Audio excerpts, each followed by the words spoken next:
Hi, and welcome to a presentation about Bison.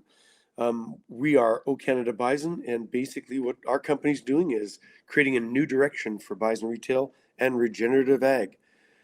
A little bit about us. We're a rural Alberta mixed farm. We are bison and grain producers, and what we're passionate about is sustainable agriculture. Bison are North America's prairie keystone species, and that means when they're in the environment, they play a really important role in biodiversity, but more importantly, resilience in an ecosystem that they occupy. And in fact, there's much said about how bison created the North American prairies. Well, in our case, we've been collecting bison fiber from wasted and discarded hides from the slaughter industry for the last 6 or 7 years. And we ended up basically being able to get access to purchasing a very large carding machine that has one purpose, and that is to sort out bison fiber.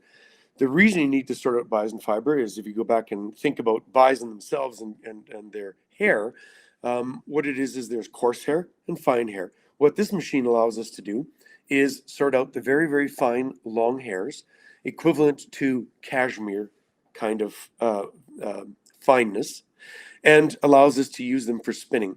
So what do we make? What does our company do? Well, we've been doing the fiber for several years. Now with the machine, we're able to produce our own bison socks. And the reason why we picked this is because this is one of the things that's the easiest to get into production. We've partnered with a company that created the bison socks 10 years ago. So they're experts at sock making. They've helped us get going and on the road to selling bison socks.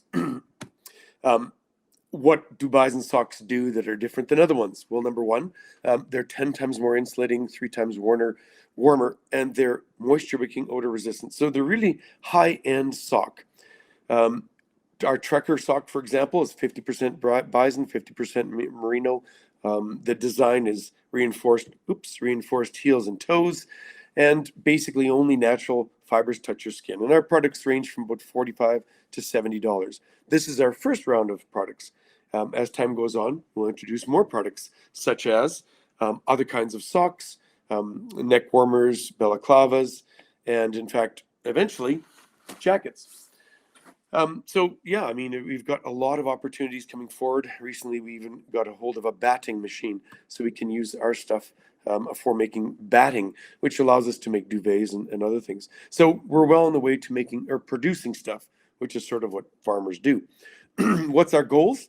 Our goal is to respect bison in a new kind of way, but also we're looking to have our retail company contribute to the reintroduction of bison on Canadian First Nation reserves. And that means basically we want to bring bison back to a lot of reserves that don't have them. So we're looking at having or finding companies who are interested in joining us. And the reason why we go, or, why us specifically on that, we're experts at setting up small bison herds. Over the period of time, our farm has had between 1,000 bison. Most recently, we're down to about 350. But I've set up bison herds in many different locations, and small herds, larger herds. So we really are experts at doing that component of it.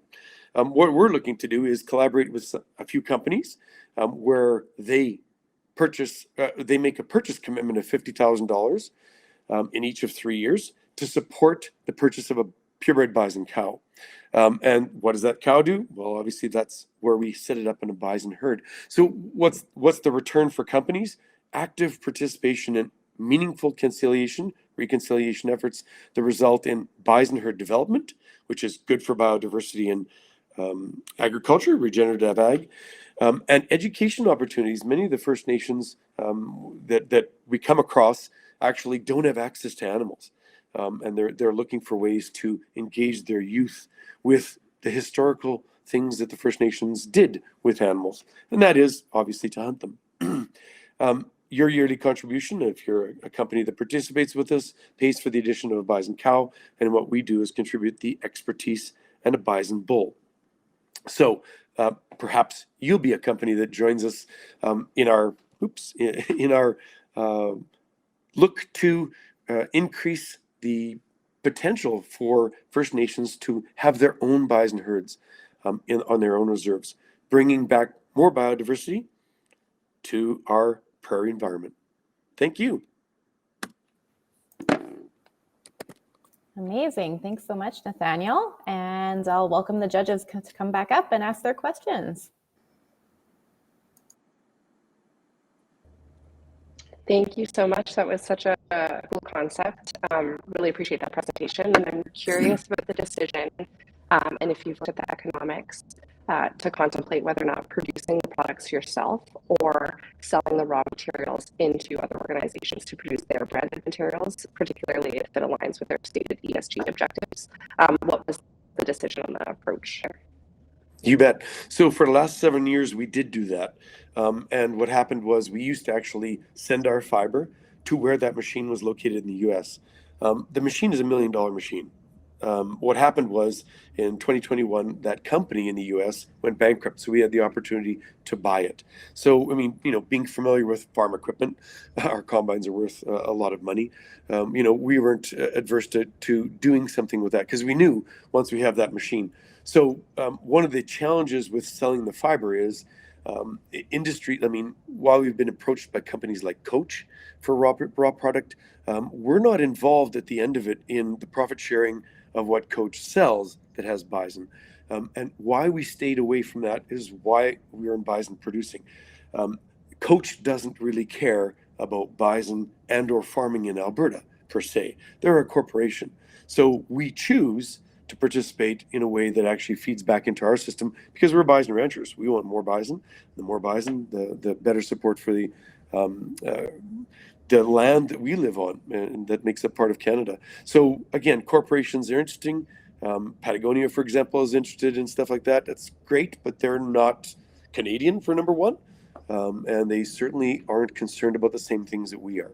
So that's why even in the beginning, we're trying to pave a new way and show, look, you don't have to sell the stuff, but get engaged in the full production. We're also trying to bring back manufacturing to Canada. So this is primary production. Good. Great presentation. Appreciate the approach to value add when it comes to the bison hides. Very specific question. The $50,000 for the purebred cow, is that cow being supplied by your operation? Yes. So one of the things that I've got is I've got a couple herds that are specifically been selected over years, not mine only. I bought them years ago for being exceptionally quiet and pure bison, meaning there's no cattle integration into the genetics, so if you're going to raise bison, you might as well be at least doing that. So because they're quiet, it allows for something different. For example, I've got animals that I bought from the Yukon National Park. Those animals have not been selected. When you come into the field, they all go running to the farthest place away from it. But my purebred cows that have been selected for quiet, they actually, this summer I came up and just stood still, and a cow came up to 3 or 4 feet away from me. So, I mean, in some ways, we want to be able to provide animals that we know people can interact with in a little bit better way than just wild animal running away. And that's part of the education component. I mean, taking care of animals, knowing what bison are and having ones that'll interact with you a little bit better is probably an animal there. The $50,000 is they purchase $50,000 of product, and we take a percentage of that and contribute it to a cow, which a purebred bison cow around between $5,000 to $7,000. Thank you. Yeah, thanks. I really appreciate the fact that we're looking at what was once considered a waste product as a byproduct. I really like that circular economy piece. Are you connected with any retailers then, or Indigenous groups on retailing? Would Nope. that be the path you're going? Nope. No. So the partnership that we have with the guys in the US, they had this sock. They contacted me about a week ago. So our partners are the sock experts. So they make spectacular socks. The reason we reached out to them is we know they make spectacular socks. We've been using them for 3 years. So they don't wear out. That means a high-end product. But they've really they've been unable to sell socks outside of the US because they never have these in October. They're out. So the limiting factor is access to bison fiber. I don't need to go. All I need so I mean, they've developed a list over the last several years, and we've already started on our list in Canada and the US. They developed a list that's global in terms of reach and selling products. So, I mean, right now, and I don't foresee in the future that we really need to start doing retail. Problem with retail is that I've got to wholesale it. My markup is so small. It's the same reason why So as bison producers and as ranchers, because we have cattle as well, it really irritates us that I take and do all the production. And this is something that I would say in my entire life, because I've lived as a rural person and that. I do all the work, and Sobeys charges 4 times what I get paid. So hang on. So, so you've heard of farm to plate. We do that with our bison meat. This is farm to feet. There's another initiative that really is Bison 1 million, and that's a National Bison Association in the U.S. came up with this concept a couple of years ago, and that's the goal to raise or to get to 1 million bison in North America. We're about halfway there, and the reason why is because that's really a sustainable number. Their idea is their little slogan: "Eat bison to restore bison." Mine is wear bison to restore bison. So I don't really feel that, because several people go, well, why aren't you? I'm going, all we have to do is get in front of people enough. So we're about to start social media and work on our list.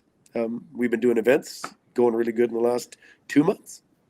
Yeah, thank you. And now you are on my Christmas shopping list.